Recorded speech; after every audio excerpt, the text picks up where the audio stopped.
Hello students, our today's topic is immune cells. So usually leukocytes or WBCs are immune system cells.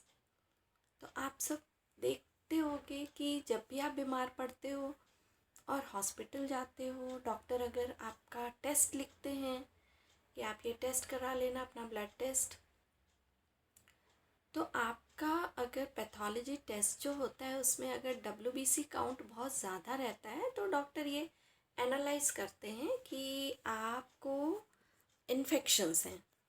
सो इसके लिए आप लोगों को WBC की इम्पोर्टेंस को समझना चाहिए कि क्या है इम्पोर्टेंस आखिर। सो these WBCs produced and derived from a multipotent cell in the bone marrow. So bone marrow में जो मल्टीपोटेंट सेल्स होती हैं उनके द्वारा ये WBCs या फिर ल्यूकोसाइट्स डिराइव्ड होते हैं and they are known as these multipotent cells are known as hematopoietic stem cells, क्योंकि ब्लड से एक तरह से जो स्टेम सेल्स होती हैं वहाँ से निकलते हैं, that is why they are known as hematopoietic stem cells. So the innate leukocytes include the phagocytes, mast cells, eosinophils, basophils, and natural killer cells, etc. So these cells identify and eliminate pathogens and are important mediators in the activation of the adaptive immune systems. तो आप देख सकते हो कि innate as well as adaptive दोनों immune systems से regarding जो भी सेल्स आती हैं वो इम्यून सेल्स कहलाती हैं, और यूजुअली मतलब एक कॉमन ग्रुप इसको दे दिया गया है, दैट इज़ ल्यूकोसाइट और WBCs, जिसकी कि बहुत सारी वैरायटीज़ होती हैं। सो शुरुआत हम न्यूट्रोफिल से करते हैं। So neutrophils and macrophages are phagocytes that have throughout the body. So neutrophils are normally found in the blood stream. तो ज़्यादातर आप देखोगे कि ब्लड स्ट्रीम में जो फैगोसाइटिक सेल्स होती हैं दोज आर न्यूट्रोफिल्स, ये मैंने आपको पहले भी बताया है, और टिश्यूज़ में जो होते हैं वो मैक्रोफेजेस होते हैं।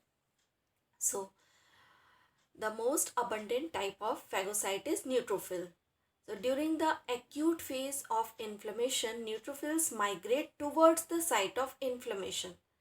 जब बहुत ज़्यादा एकदम से अचानक से इन्फ्लेमेशन रिएक्शन होता है तो उस टाइम पे ये न्यूट्रोफिल्स जो हैं वो माइग्रेट कर जाती हैं उस जगह पे जहाँ पर इन्फ्लेमेटरी रिस्पॉन्स हो रहा है। And usually the first cells to arrive at the scene of infection, तो न्यूट्रोफिल्स ही पहली ऐसी सेल्स होती हैं जो कि इस तरह के इन्फ्लेमेटरी रिस्पॉन्स में अराइव होती हैं।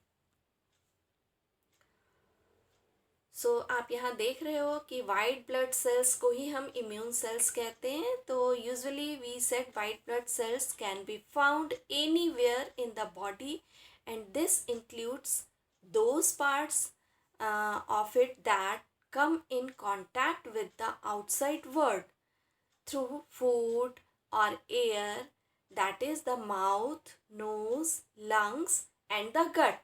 तो ये सब ऐसे रीजन्स हैं या हमारी बॉडी के ऐसे पार्ट्स हैं जिनसे डायरेक्टली कोई भी एक्सटर्नल इंट्रूडेंट हमसे इंटरैक्ट करता है। So many white blood cells are also found in the skin where they can destroy around any germs that enter the body right on the spot. So now let's look at some of the different cells that are made up of the immune system, and remember there are white blood cells. So neutrophils का आप figure देख रहे हो, जो orange colour की cell है उसके nucleus पे आप ध्यान दीजिए, लाइट ब्राउन कलर का न्यूक्लियस है, so that is multi nucleated इसको हम न्यूट्रोफिल को हम पॉलीमॉर्फ न्यूक्लियर सेल्स भी कहते हैं, PMN, पॉलीमॉर्फ न्यूक्लियर सेल्स। तो न्यूक्लियस है इसके, प्लस ग्रेन्यूल्स भी प्रेजेंट हैं. So if you get hurt and your skin breaks open, germs can get into your body through the gut. So through the cut. So when this happen, neutrophils, a group of white blood cells that are always present in the blood, migrate to the site to destroy the germs. Now second one is macrophage. तो आप नीचे की तरफ को right side में देखो, sky blue colour में macrophage sales हैं, जो कि राउंड तो नहीं कह सकते, उसमें कुछ छोटे छोटे से सूडोपोडिया निकले हुए से हैं, एंड उसका न्यूक्लियस पर्पल कलर में आपको दिख रहा है. So another type of white blood cell is the macrophage which destroy pathogens directly by eating them. तो मैक्रोफेज की हैबिट क्या होती है, वो किसी भी इंट्रूडर को एनगल्फ करने की कोशिश करता है फैगोसाइटोसिस के through. So you will find macrophages in the lungs, liver, skin and gut. So macrophages reside within tissues and produce a wide array of chemicals. They act as scavengers and they riding the body of worn out cells and other debris, and as antigen presenting cells that activate the adaptive immune system. तो यही macrophage antigen presenting sales के form में भी काम करते हैं और adaptive immune system को भी एक्टिवेट करने का काम करते हैं. Next variety is dendritic cells. So these are phagocytes in tissues that are in contact with the external environment and are located mainly in the skin, nose, lungs, stomach and intestines. So this is the dendritic cell. आप देख सकते हो कि macrophage से छोटी है ये, लेकिन इसमें बहुत बड़े बड़े, मैक्रोफेज में तो सूडोपोडिया थे, बट इसमें क्या है, आपको क्लियरली डेंड्राइट्स विजिबल नज़र आ रहे होंगे, बड़े बड़े, है ना. So these are the dendritic cell. One more important type of white blood cell is the dendritic cell. So this cell gets its name from all the arms it has that reach out of it like the branches of a tree. So dendrons is Greek. Dendrons का जो मतलब होता है Greek में, dendron का मतलब ही tree होता है. तो ट्री की जिस तरह से ब्रांचेस निकली हुई होती हैं, उसी तरह से यहाँ डेंड्राइटिक सेल्स की डेंड्रॉन्स निकले हुए हैं ब्रांचेस के फॉर्म में. When germs enter the body, it is the dendritic cell that helper T cells understand what kind of pathogen it is and how best to destroy it. तो dendritic sales help करती है T helper cells को ये समझने के लिए कि pathogen किस तरह का है और किस तरह से इससे निपटारा करना है, इससे निपटना है. So far we have learned that different types of white blood cells are concentrated in different areas of the body like spleen and lymph nodes, and we also know that while they have distinct roles, they all work together to protect the body.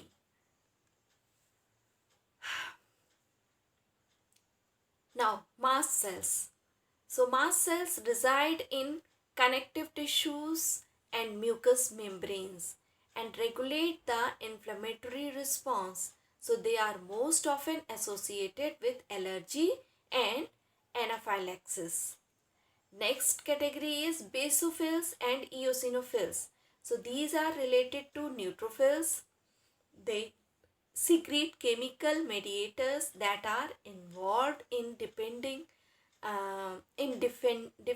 against parasites and play a role in allergic reactions such as asthma. Next variety is natural killer cells. These are the leukocytes that attack and destroy tumor cells or cells that have been infected by viruses. तो NK cells के बारे में आपको याद रखना होगा कि ये ऐसी ल्यूकोसाइटिक या WBCs होती हैं जो कि ट्यूमर सेल्स को डिस्ट्रॉय करने में पार्टिसिपेट करती हैं, और या फिर ये वायरस से इन्फेक्टेड जो सेल्स होती हैं उनके साथ डिफेंस का काम करती हैं। सो आप देखिए कि किस तरह से ये सेल्स डिराइव होती हैं।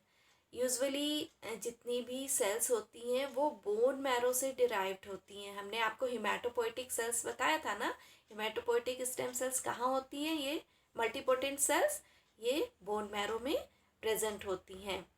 तो आप देखो कि जो लेफ्ट साइड में ब्लू कलर से जितनी भी सेल्स डिराइव हो रही हैं दोज आर द लिम्फोइड प्रोजेनिटर्स, और राइट साइड में जो ऑरेंज और रेड कलर की दिख रही हैं आपको येलो कलर में, those are the many varieties of myeloid progenitors. तो माइलॉइड प्रोजेनिटर और लिम्फोइड प्रोजेनिटर में क्या डिफरेंस है? लिम्फोइड प्रोजेनिटर से जो भी सेल्स डिराइव होती हैं those are for adaptive immunity, and myeloid progenitor से जो भी सेल्स डिराइव्ड होती हैं those are actually innate immune systems related cells. So ये आपको याद रखना होगा। तो आप देख रहे हो कि ज़्यादा वैरायटीज़ जो हैं वो माइलॉइड की हैं, यानी कि अभी हमने जो आपको बता दिया सारी की सारी वैरायटी बताई ना अभी, मैक्रोफेजेस, न्यूट्रोफिल से स्टार्ट किया था, न्यूट्रोफिल, मैक्रोफेजेस, डेंड्राइटिक सेल्स, ठीक है, eosinophilic granular cells, basophilic cells, है ना। इस तरह से कई सारी वैरायटीज़ बताई। ये सारी के सारे माइलॉइड प्रोजेनिटर से डिराइव्ड होती हैं, लेकिन इन सब का मेन सोर्स क्या है? हेमाटोपोइटिक सेल्स, जो कि बोन मैरो में प्रेजेंट होता है। बोन मैरो कहाँ होता है? हमारी जो हड्डी होती है, हमारी जितनी भी बॉडी का जो पूरा स्केलेटन है, जो बोन्स हैं, उन बोन्स के सेंटर में सॉफ्ट टिश्यूज होते हैं, उसी में हेमाटोपोइटिक स्टेम सेल्स प्रेजेंट होती हैं, जहाँ से, जिसको हम बोन मैरो कहते हैं, और वहाँ से माइलॉइड और लिम्फोइड प्रोजेनिटर्स डिराइव होते हैं, और इन्हीं प्रोजेनिटर्स से हमारे जो लिम्फोइड टिश्यूज हुए तो उनमें बी सेल, टी सेल्स और एनके सेल्स आ जाएंगी, जबकि माइलॉइड से dendritic cell, neutrophil cells, macrophage cells, eosinophilic granular cells, basophilic cells, है ना, और बहुत सारी लाइक प्लेटलेट्स, ये सब भी इसी से डिराइव्ड, एरिथ्रोसाइट्स यानी कि आरबीसीज भी इसी से डिराइव्ड होते हैं माइलॉइड प्रोजेनिटर्स से। तो ये डिफरेंस आप याद रखिएगा, अलग अलग कलर्स में है।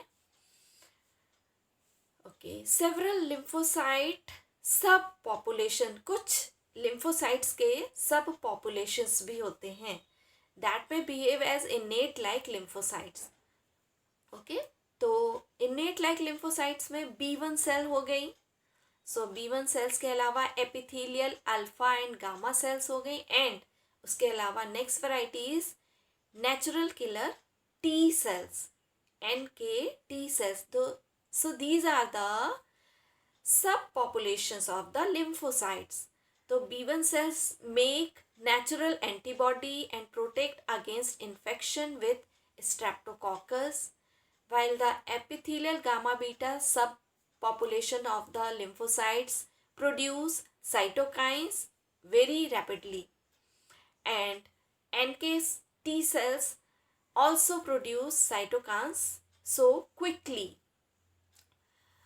अब हम आगे चलते हैं लिम्फोइड प्रोजेनिटर्स पे, जिससे कि बी एंड टी सेल्स का डिराइवेशन होता है। तो हम बी सेल के बारे में सबसे पहले बात कर लेते हैं कि in humans the B in the B cell stands for the bone marrow, मतलब कि बोन मैरो से डिराइव हुई हैं। Okay, where the cells are produced, bone marrow से ही ये सेल्स प्रोड्यूस होती हैं।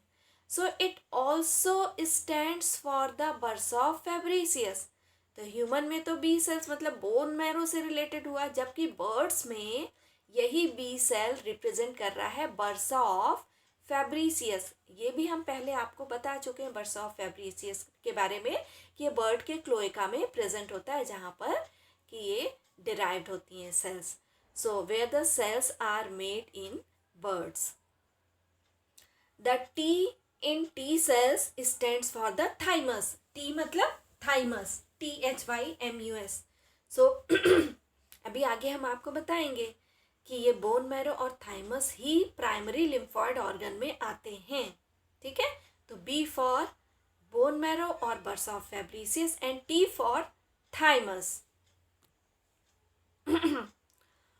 सो एक्चुअली अब हम आपको पूरा इतना आप लोगों ने जो पढ़ा समझा उससे उसका रिजल्ट क्या निकल रहा है, आप एनालाइज क्या कर रहे हो कि लिम्फोसाइट्स एक्चुअली हैं क्या, क्या हो रहा है, किस तरह से काम कर रही हैं. तो आप इधर राइट साइड में आप जो देख रहे हो ब्लैक कैप में, वो मैं हूँ. Okay, so if you are not properly educated you will be negatively selected. हम लोग कहते हैं ना कि अगर आप पढ़ोगे नहीं अच्छे से तो आप फेल हो जाओगे, है ना. तो इस तरह से यहाँ भी एक इंस्ट्रक्शंस दिया जा रहा है. सो यानी कि आप इसको कह सकते हो this is the education of T lymphocytes. तो राइट साइड में जो 4 कैप लगा के बच्चे बैठे हुए हैं, टी जिनकी कैप पे लिखा हुआ है, so those are actually T cells and you. तो आप लोग क्या हैं, एक तरह से आप लोग टी सेल्स हैं या टी लिम्फोसाइट्स कह सकते हैं, टी सेल्स भी कह सकते हैं. ओके, सो आपकी एजुकेशन अच्छी होनी चाहिए. ओके, ताकि आप समझ सको, परख सको कि किसके साथ किस तरह का बिहेवियर करना है, कौन सा चैप्टर हमको किस तरह से पढ़ना है. लॉन्ग क्वेश्चन है तो हमको किस तरह से उसको रिप्लाई करना है, शॉर्ट क्वेश्चन है तो कैसे रिप्लाई करना है. ठीक है, तो कौन कौन सी हेडिंग होनी चाहिए, ये सारी चीज़ें आप जैसे जानते हो. तो आपकी एजुकेशन बहुत इंपॉर्टेंट है इस मामले में. So T cells undergo thymic education. Thymic education से मतलब थाइमस से है. ठीक है, तो मैं क्या हूँ, एक तरह से थाइमस हूँ. ठीक, और आप लोग क्या हो, टी सेल्स और टी लिम्फोसाइट्स हो. तो T cells undergo thymic education through positive and negative selection. ठीक है, सिलेक्शंस के द्वारा ये एजुकेशन हो रहा है. So they are taught the difference between self and non self. क्या पढ़ाया जाता है इनको, सेल्फ एंड नॉन सेल्फ को पहचानने की प्रक्रिया सिखाई जाती है. मतलब कि हमारी बॉडी की जो खुद की जो सेल्स हैं उसके अगेंस्ट हमको फैमिलियर रहना है, नेगेटिव उसके अगेंस्ट नहीं जाना है. ठीक है, और जो नॉन सेल्फ है यानी कि बाहर के जो इंट्रूडर्स हैं उनके अगेंस्ट हमें रहना है, उनको समझ करके उसके हिसाब से उनको हमें रिप्लाई देना है. ठीक है, या डिफेंड करना है. तो ये सेल्फ एंड नॉन सेल्फ का पार्ट थाइमस के द्वारा टी लिम्फोसाइट्स को पढ़ाया जाता है, बिल्कुल इसी तरह से जैसे हम आपको पढ़ाते हैं. ओके, सो ये चीज़ आप याद रखिएगा, लिम्फोसाइट्स का एजुकेशन सिस्टम होता है पूरा. ठीक है, so they are school to achieve immunologic tolerance. यानी कि हम अपनी चीज़ों के प्रति टॉलरेंस क्रिएट कर सके, हम अपनी सेल्स के अगेंस्ट किसी भी तरह का कोई रिएक्शन ना करके उसको टॉलरेट कर सके. So this is the education of thymus towards T lymphocytes. So lymphocytes are another type of white blood cells and they are the smallest members of the family. They can measure less than 100th of a millimeter or 10 microns.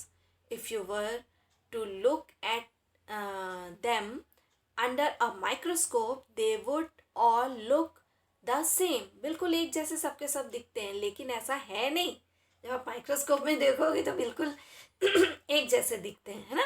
But if you were to investigate a little further, जब और ज़्यादा आप उसकी investigation करोगे थोड़ा सा आगे चल के, so you would find that there are different types each with its own specialised functions. हर सेल्स की अपनी अलग तरह के फंक्शंस होते हैं. So one type of lymphocytes you would discover in the B lymphocyte or B cell, that is the B cell produce special weapons called antibodies. तो आपको क्या याद रखना है, बी सेल्स का मतलब क्या है कि वो एंटीबॉडीज प्रोड्यूस करेंगी which stick to a pathogen and help the immune system to destroy it. तो बी सेल्स जो है एंटीबॉडीज क्यों प्रोड्यूस कर रही हैं, ये इम्यून सिस्टम को हेल्प करती हैं किसी भी इंट्रूडर को डिस्ट्रॉय करने में. So other lymphocytes are known as helper T cells. अच्छा, तो इससे पहले हम आपको बता दें कि ये फिगर में आपको 3 तरह के सेल्स दिख रहे हैं. तीनों के तीनों आपको दिख रहे हैं ना, बिल्कुल सेम साइज है, न्यूक्लियस भी लगभग एक जैसे है ना, लेकिन तीनों के कलर हमने अलग रिप्रेजेंट किए हैं. क्यों? क्योंकि तीनों के अलग अलग फंक्शंस हैं, तीनों का अपना अपना अलग अलग काम है. Okay, so these are specific cells, they are different from each other. तो बी सेल को ग्रीन कलर से दिखाया है, लाइट ग्रीन कलर से उसका साइटोप्लाज्म दिखाया गया और उसका न्यूक्लियस डार्क ग्रीन कलर से. सेम वे आपका किलर टी सेल्स या साइटोटॉक्सिक टी सेल्स जो है वो येलो कलर से दिखाई गई है और ऑरेंज कलर से उसकी न्यूक्लियस. और थर्ड नंबर पे थर्ड वैरायटी है हेल्पर टी सेल्स की, जो कि पिंक कलर की है और डार्क पिंक कलर की इसकी न्यूक्लियस है. सो तीनों अलग अलग फीचर्स के साथ हैं बट दिखने में लगभग एक जैसे हैं. तो हाँ, other lymphocytes are known as the T cells and killer T cells, helper T cells. So they may help B cells to produce antibodies and also boost the ability of macrophages to attack pathogens. So killer T cells, as their name suggests, and hit men of the white blood cell family. So they bump off any cells that have been infected by a virus. तो किसी भी virus के द्वारा जो sales infected होती हैं उनको bump कर देना. ठीक है, ये काम किसका है? किलर टी सेल्स का काम है. जबकि हेल्पर टी सेल्स का काम क्या है? वो बी सेल्स को सपोर्ट करती है एंटीबॉडीज को प्रोड्यूस करने में. सो हो गया डिफरेंट, अलग अलग इनका फंक्शन भी.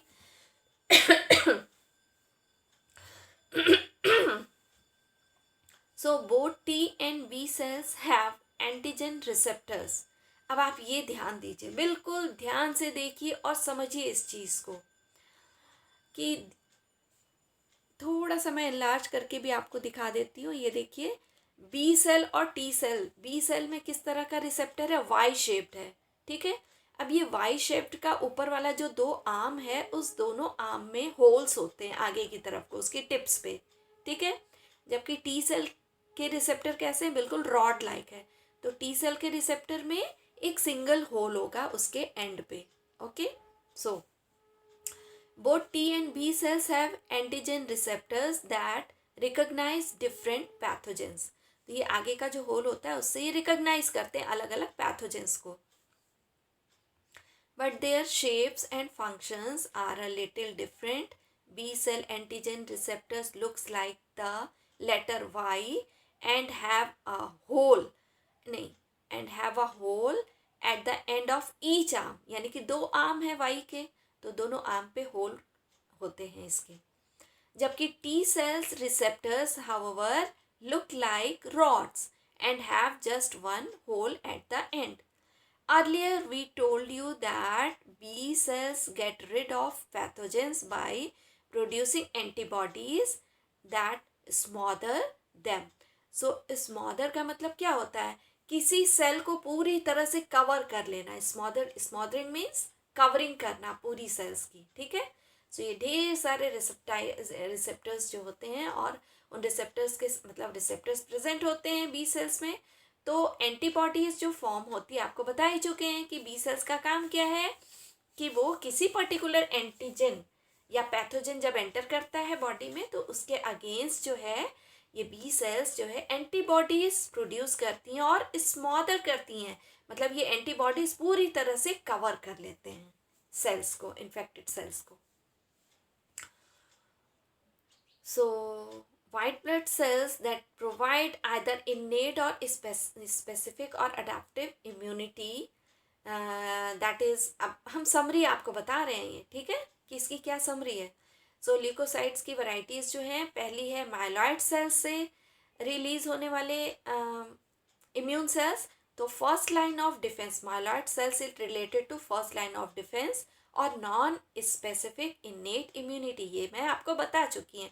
तो उसी की जस्ट एक बार मैं समराइज कर दे रही हूँ सेम चीज़ को, ताकि आपको अच्छी तरीके से याद रहे कि माइलॉइड सेल्स से रिलेटेड हो गए आपके neutrophils, eosinophils, basophils, mast cells, monocytes और मैक्रोफेजेस और डेंड्राइटिक सेल्स. तो आपको ये भी मैं बता चुकी हूँ कि मोनोसाइट्स जो है वही आगे चल के जब मैच्योर होते हैं तो मैक्रोफेजेस में कन्वर्ट हो जाते हैं. और इसके अलावा यही चीज़ कुछ सेल्स जो है वो डिफरेंशिएट हो जाती है डेंड्राइटिक सेल्स में. ओके, नेक्स्ट है लिम्फॉइड सेल्स. सो ये lymphoid sales non specific immunity में भी इन्वॉल्व होते हैं और साथ ही साथ स्पेसिफिक इम्यूनिटी में भी इन्वॉल्व होते हैं. तो आप देखिए, लिम्फॉइड सेल्स में जो नॉन स्पेसिफिक इम्यूनिटी के रिगार्डिंग सेल्स होती हैं, that is natural killer cell. Okay, so myeloid and lymphoid दोनों का इन्वॉल्वमेंट हो गया आपका नॉन स्पेसिफिक या इनेट इम्यूनिटी में. ओके, क्लियर है.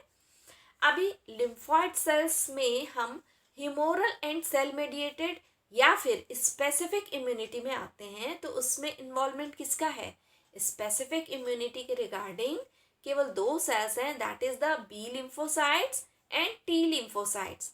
तो टी लिम्फोसाइट्स में हेल्पर टी लिम्फोसाइट्स भी हो सकते हैं और साइटोटॉक्सिक या साइटोलिटिक टी सेल्स भी हो सकती हैं.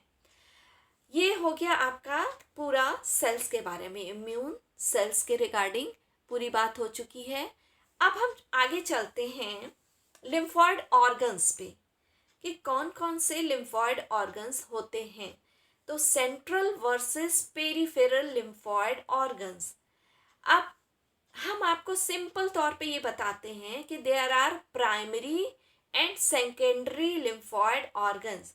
तो इसी प्राइमरी ऑर्गन को हम सेंट्रल लिम्फॉइड ऑर्गन बोलेंगे, जिसमें दो मेन चीज़ें आती हैं. First one is bone marrow and second one is thymus. Okay, तो आपको क्या याद रखना है? प्राइमरी और सेंट्रल लिम्फॉइड ऑर्गन से रिलेटेड है बोन मैरो एंड थाइमस. सिर्फ दो मेन या प्राइमरी लिम्फॉइड ऑर्गन कहलाते हैं. सेकेंड नंबर पे है या सेकेंडरी लिम्फॉइड ऑर्गन को ही हम पेरिफेरल लिम्फॉइड ऑर्गन के रूप में भी समझते हैं. सो सेकेंडरी लिम्फॉइड ऑर्गन्स में लिम्फ नोड्स है, लिम्फ वेसल्स हैं, स्प्लीन है, टॉन्सिल्स हैं, Peyer's patches, appendix, adenoids, skin and liver. ये सब के सब पेरिफेरल या फिर सेकेंडरी लिम्फॉइड ऑर्गन्स में आएंगे. अब आप सोचो कि क्यों प्राइमरी लिम्फॉइड ऑर्गन में बोन मैरो या थाइमस आ रहे हैं. तो आपने देखा कि इसके पहले बोन मैरो से डिराइव क्या हो रहा था? बी लिम्फोसाइट, बताया था ना. और थाइमस से टी लिम्फोसाइट्स रिलीज हो रहे थे. तो सबसे पहले हम बोन मैरो की स्टडी करते हैं. क्या है बोन मैरो, अच्छे से समझते हैं.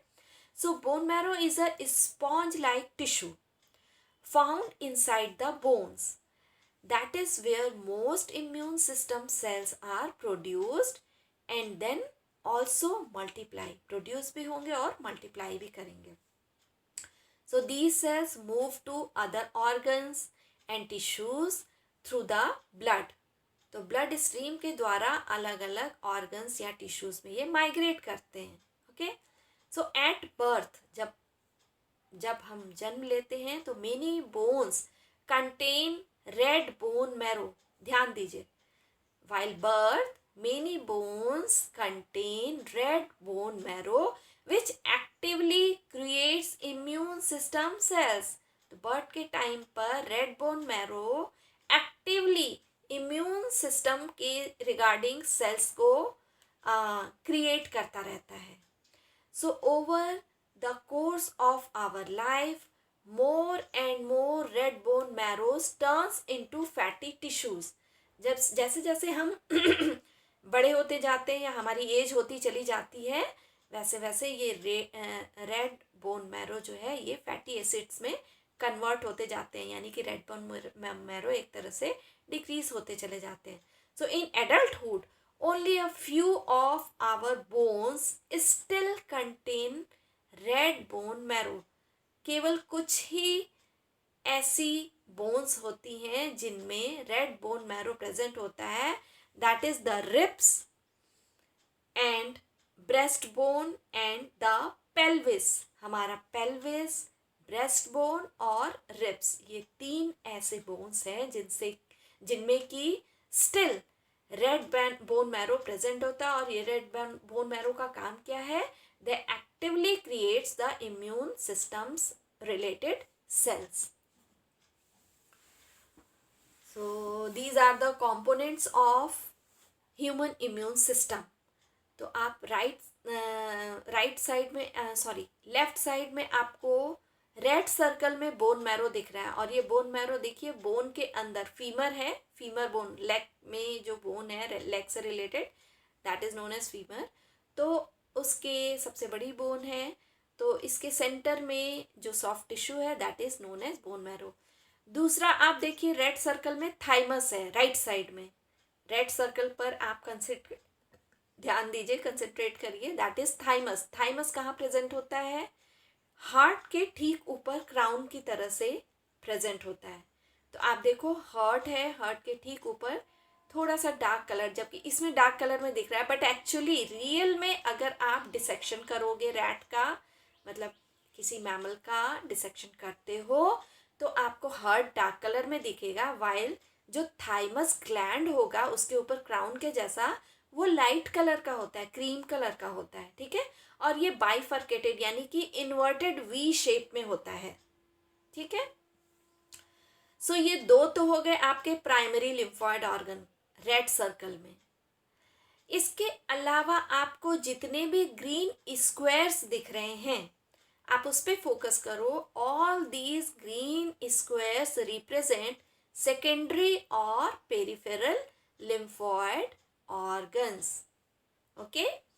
तो सेकेंडरी में आपके सबसे पहले देखो आपके ये लिम्फेटिक वेसल्स दिख रहे हैं. लिम्फेटिक वेसल्स के अलावा लिम्फ नोड्स आपको राइट में नीचे की तरफ को दिख रहा है. पूरा लिम्फ नोड का फिगर दिख रहा है. हम और डिटेल में इस फिगर को आपको क्लियर करेंगे, बट अभी आप समझ लो कि ह्यूमन बॉडी में जो आपको लाइट ब्राउन कलर की डॉट्स दिख रही हैं, ढेर सारे डॉट्स दिख रहे हैं. ठीक है. So all these dots are actually lymph nodes. So ये लिम्फ नोड्स कैसे दिख रहे हैं? वो एनलार्ज फॉर्म में आपको राइट साइड में नीचे की तरफ को दिख रहा है लिम्फ नोड. ठीक है. इसके अलावा ये लिम्फ नोड्स किससे कनेक्टेड होते हैं? लिम्फ वेसल्स से. बहुत सारी वेसल्स होती हैं. तो आप देखो ऊपर की साइड में राइट साइड में लिम्फ वेसल्स भी नज़र आ रहे हैं, लिम्फेटिक वेसल जिनको बोलते हैं. और साथ में लिम्फेटिक वेसल के आसपास आपको कुछ टिश्यू सेल्स दिख रहे हैं, इंटरस्टिशियल फ्लूइड दिख रहा है. इसके अलावा लिम्फेटिक कैपिलरीज भी नज़र आ रहे हैं. इन लिम्फ वेसल्स से रिलेटेड लिम्फेटिक कैपिलरीज भी होती हैं. So lymphatic vessels and lymph nodes are secondary और पेरिफेरल लिम्फॉइड ऑर्गन. इसके अलावा आप देखिए इस ह्यूमन बॉडी के फेस की साइड में देखिए यहाँ थ्रोट रीजन में, यहाँ पर आपको, और नोज से लेकर के थ्रोट रीजन में आपको एडिनॉइड्स, नोज के पीछे आपको एडिनॉइड्स दिखेगा. और उसके थोड़ा सा नीचे आप जाओगे तो टॉन्सिल है. एंड उसके अलावा